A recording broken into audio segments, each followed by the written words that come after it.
Good morning. Happy Monday. Welcome to Sales Chatter, the logistics podcast where we aim to help 10,000 reps hit a million GP. I'm your co-host, Ryan Mohamed. With me is my good friend, President and CEO of RGTX Logistics Solutions, Audacious Cowboy, Jeff Dickinson. How you doing this morning, brother? Good, my man. Did you have a good weekend? Man, my weekend was great. I got to see Creed 3, so I'll keep it short with there. But Creed 3 is a great movie. Everybody, Michael B. Jordan killed it. How about you, brother?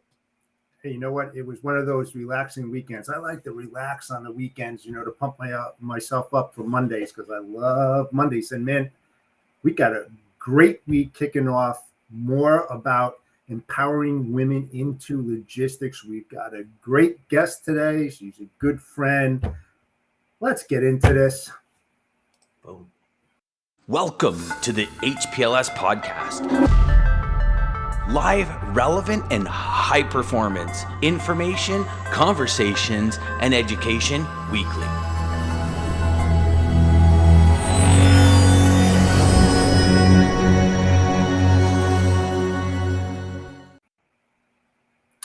Good morning, everybody. Happy Monday. We have a great week in store for everybody out there as we continue, Ryan and I, on empowering women into logistics. It's such an important subject. We've been going over this for the last 2 weeks. We have 2 more intense weeks of awesome guests. And with that said, I'm bringing in one of my good friends, Ann Wilkinson. Ann, welcome to the show. Thanks. Thank you, Jeff. And thanks, Ryan, for having me on. It's a topic that's close to my heart for obvious reasons. Yes, absolutely. And tell everybody who you are and a little bit about your background. Sure. Well, my name's Ann. I've been in the international side of the logistics industry for my whole career. I really started out kind of in customer service, walking into an office with ringing phones and customers basically shouting, "Where's my container?" And I had to find it. So I learned this industry by the seat of my pants, and I've done like everything from make bookings, bills of lading, chase customers, chase carriers, chase terminals, chase truckers, to selling cargo to customers and finding solutions. I've evolved into kind of a solutions-based person. And what I think is so interesting and fun about this industry is no 2 days are the same. There's always something going on that you can learn from every single day. And the devil is in the details in a lot of cases. There's a lot of detail to know and remember. There's a lot of compliance that you have to manage on a daily basis. And I think that's one reason that women really can excel in this industry, because we are kind of hardwired to juggle a lot of different things and deal with people of all different types and understand personalities. And so we can, talk about a problem and then talk about something happy, and we can manage it all sort of from where we sit. Yeah. And I agree with you. And, we've been talking about this topic for some time, even with our association as well, about the empowerment of women into logistics. It used to be, from the 60s, to now, it was pretty dynamic. It's somewhat static now. I mean, I don't see the amount of movement in the industry that we should be seeing. Granted, we are moving in the right direction. I know you'll agree with me on that, but there's so much more to be done within the industry. And then we look at C-level women across all industries, and we see that 1 in 4 women in a C-suite is,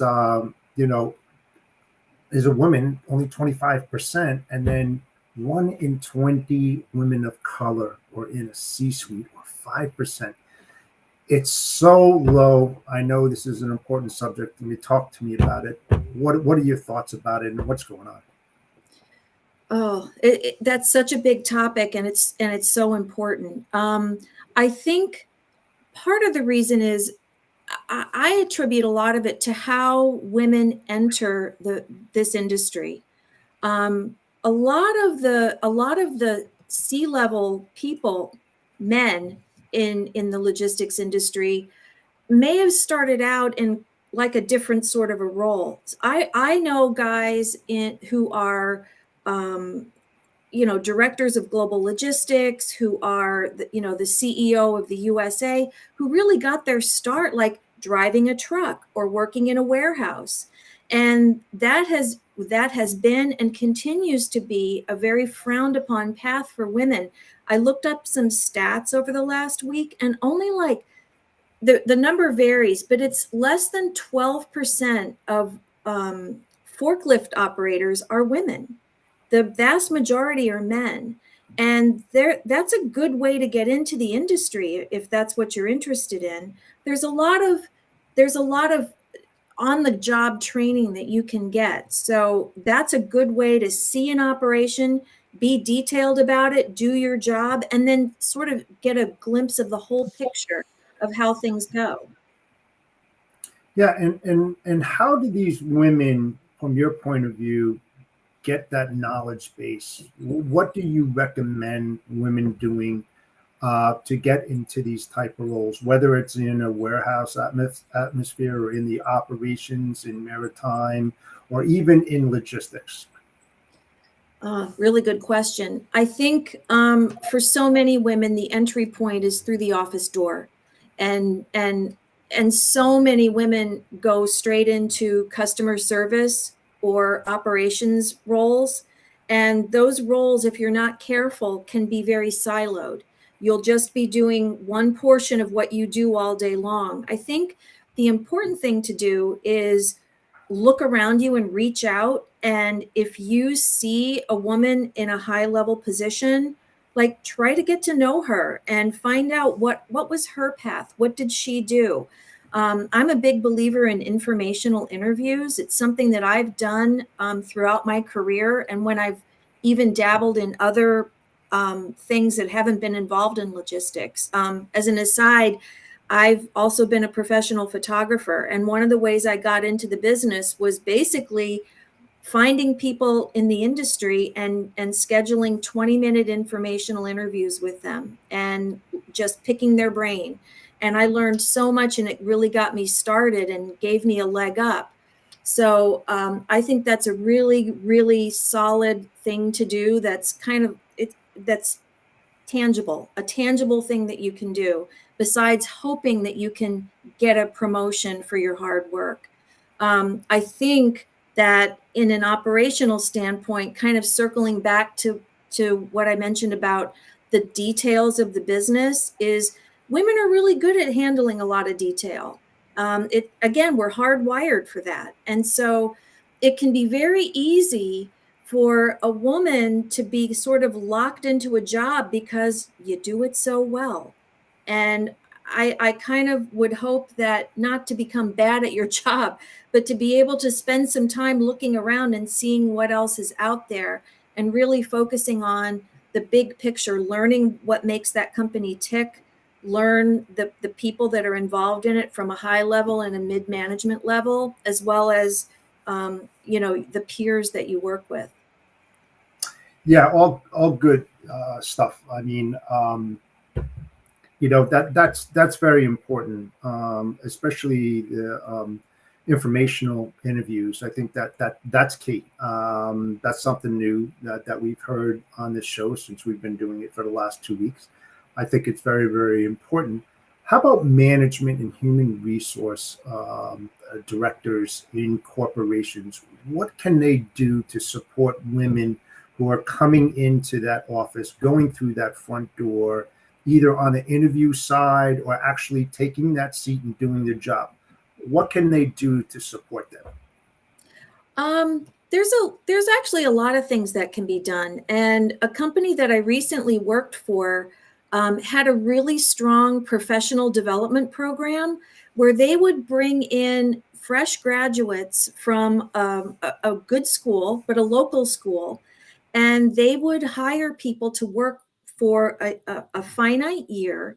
And through that, over that year, the people in that PDP program would basically sit for a pretty long, good period of time with each department and get a feel for what they did, how they do it, and get your hands a little bit dirty and do some things, attend all the meetings, do some projects, do some day-to-day work.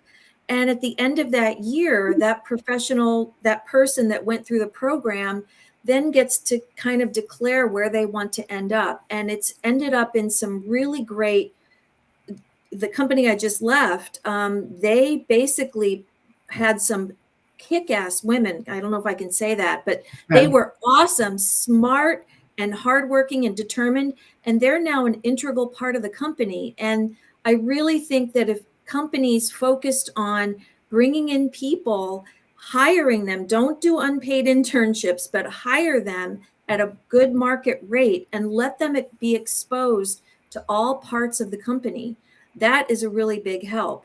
Something that's a little less formal that you can do for existing people within the company would be to offer people a chance to step into another role and do it for a while. I think that's a great way to move ahead. And I don't think it matters what your gender is. I think that's a great way to learn what goes on. I think that is spectacular. When I worked at outside of logistics, I worked for a telecom company. We used to do that. They had a program where it was called in charge assignments, and Ooh. basically somebody would take over for like 3 to 6 months. Either it's maternity or somebody's taking like a sabbatical or something like that, and they get to learn the intricacies about it. And you said a lot of great things. The one thing I kind of want to go back to is you mentioned that you're a photographer as well. What lessons have you learned, like being a photographer and working in the ocean side of logistics, that you find are transferable, that most of the eyes, like myself or Jeff, wouldn't see? Oh, well, the whole thing about photography is managing yourself and managing people, managing the people that you're actually that are paying you to do the work.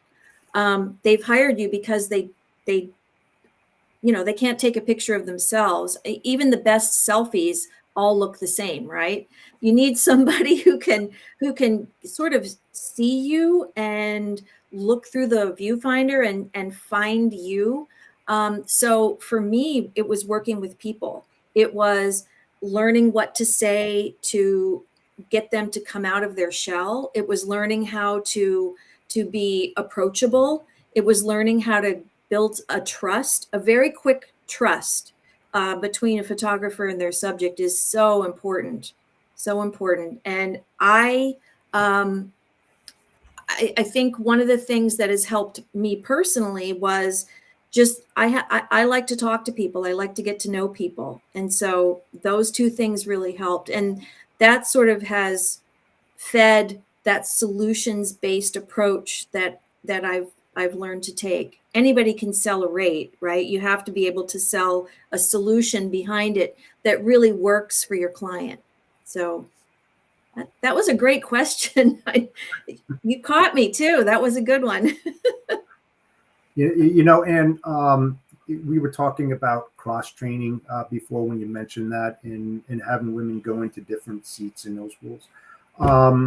What do you think women feel is the greatest barrier obstacle that they face going into a new environment? Well, that's a really good question too. I think I'm going to throw out a statistic at you. When it's documented that when women look at a job description, when they're maybe looking to move up and take on a new role, if they don't feel like they can handle 100% of the job description, they're reluctant to apply for it. 60% is sort of where they feel, but if a man looks at a job description, if they can maybe do 40 to 60% of it, they'll go ahead and apply. I also think that anybody who applies for a job, if you're qualified for 100% of it, you're overqualified and probably should not assume that role. But I think women have this intrinsic feeling that we have to know the whole job before we can take it on and be successful. We're afraid of a learning curve. And I see Lisa has a comment here, fear of change. I think fear of change is a really, really big factor that women have to work through. And Lisa also said, believe that they are not enough. You are enough. You are more than enough. You can do so many things. So thanks, Lisa, for those great comments. Yeah. Fear. What do women fear? I mean, everybody has their fear. Guys have their fear, but women have their fear. Are they afraid to ask those pertinent questions that have a direct impact on what that job is all about because they don't want to feel singled out? Where you said like the male side would go ahead and just ask these pertinent questions. The way that I feel is that when you go in for an interview, there's the interviewer and the interviewee. I think and feel strongly that the interviewee should always interview the interviewer. It's a great opportunity for somebody to sit in that seat and rake them over the coals, so to speak, because that's what they're doing to you. So what are those pertinent questions that women can ask when that opportunity arises and they have the stage? What do you recommend? Ooh, I wish I could go back and look at my notes. So whenever I've interviewed for a job, and if anybody's on here who I've ever talked to, I always come prepared with a list of questions about the company, a list of questions about the job, questions about what brought the person that I'm talking to the company. That's a really good question to ask. What brought you to this organization? I think one of the things that you kind of touched on it at the beginning, what holds women back a little bit is this belief. I feel like there's just so much more pressure when you are put into a new role, that you put a lot of pressure on yourself that you will instantly accomplish something, that you don't allow yourself enough time to really get into the role, sit back and watch and listen and learn a little bit from your peers, from the new team that you're with. That you need a grace period. You need to allow yourself that grace period. And I think that that's one thing that we feel pressure that we should just hit the ground running. And so learn to move forward to your questions about the interview, which I think is a great segue. If you can go in and really ask some good questions, I think you learn whether it's the right opportunity for you, but it also gives you a chance to show the company that you really care about this position, that you care about putting your best foot forward, and that you've thought it through and you're excited and ready to go. So I think that's a really helpful thing, just to have a list of good questions that show that you haven't just gone onto the website and looked around and see where their offices are and what products they offer, but that you've really taken a deeper dive and you really want to know. That's spectacular, because that's one of the best things you can do. At least you can set yourself up, because even myself as a sales rep, and when I've gone to new places, I fell in that trap of like wanting to get get numbers on the board, go for that low hanging fruit, those customers that are not going to be long term. You get those customers and they're just there. Something you mentioned, I want to go back to when you brought up your stat about descriptions of jobs. And we had 2 weeks ago, we had Brooke from Mac Recruiter said that you look at words like leaders or you look at like self-starter, and those kind of have like a masculine term to them, I would say, right? And one of the big things that I've kind of always wanted to understand is that how can somebody, when let's say if they're going into a new place, like you said, you're possibly going somewhere else to work as well, what tips do you personally have? Do you set up things like 30-day, 60-day, 90-day plans, sit with like some of the top people there? What is your action plan? And then looking around at the culture and the environment as a whole. That's great. When one of the things that I ask, and it really comes from a place of wanting to know, I'm going to go if you're offered a second or third interview, now you start to think that maybe they are serious about hiring you. I think one of the best things you can do is ask the hiring manager or the direct person that you'd report to, tell me who are the 3 or 5 people that I need to meet with first. Who do I need to get to know first? That's a really good question to ask. And I really like your idea of a 30, 60, 90-day approach for yourself. Some companies actually map that out for you, or they invite you to spend that time and put it together. But if you're not offered that, do it yourself. Really spend that time getting to know certain people. I've already got my map for where I'm going next week. I've got my map laid out of what I want to accomplish that first week, the first month, the first 90 days, the first half year. So I've kind of got it somewhat written down and somewhat still in my mind. But yeah, it's really important to do that. And just doing that sets you on a trajectory that's going to be extremely positive and productive for yourself. And what I think the word that I'm leaving out is, it's 2 words, self-confidence.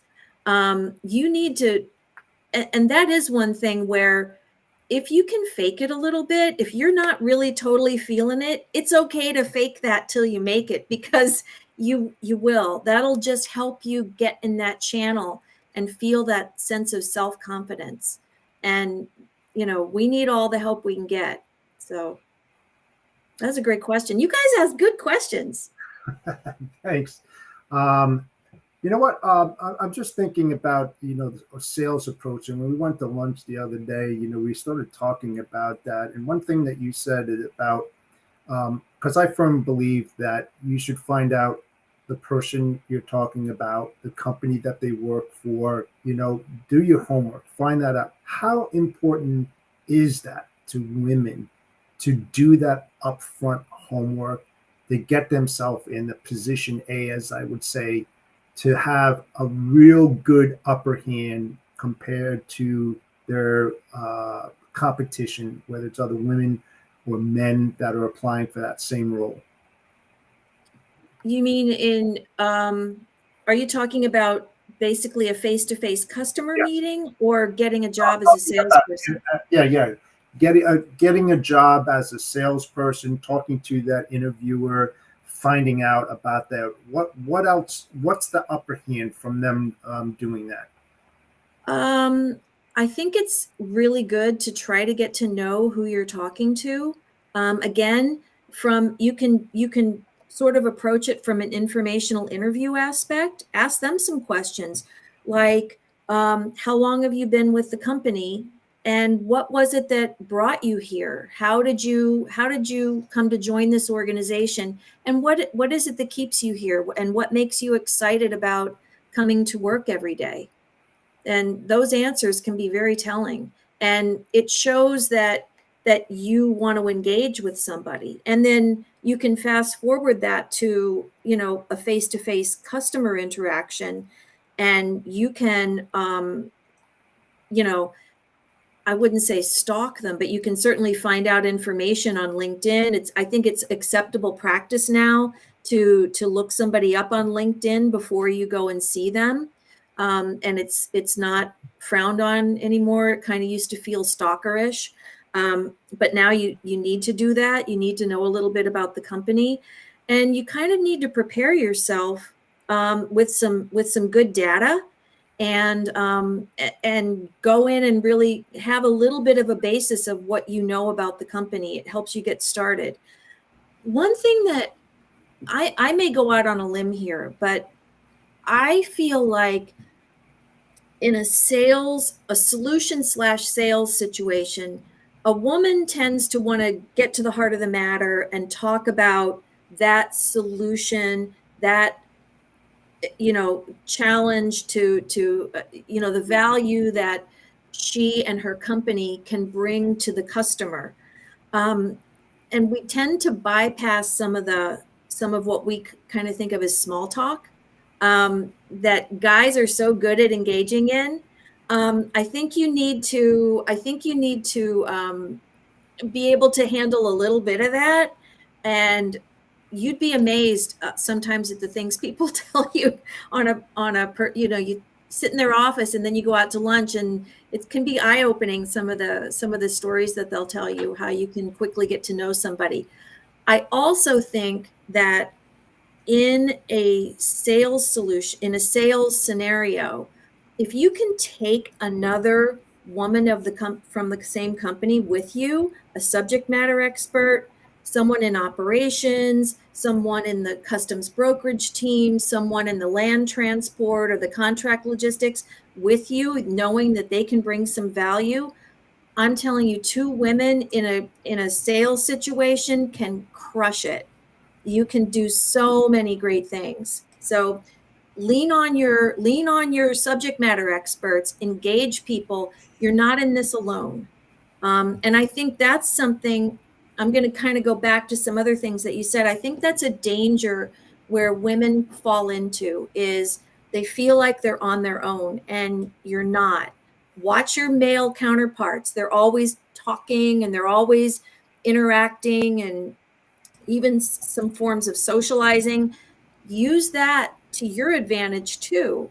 Support each other, and you'd be amazed at the success that everybody can garner from that.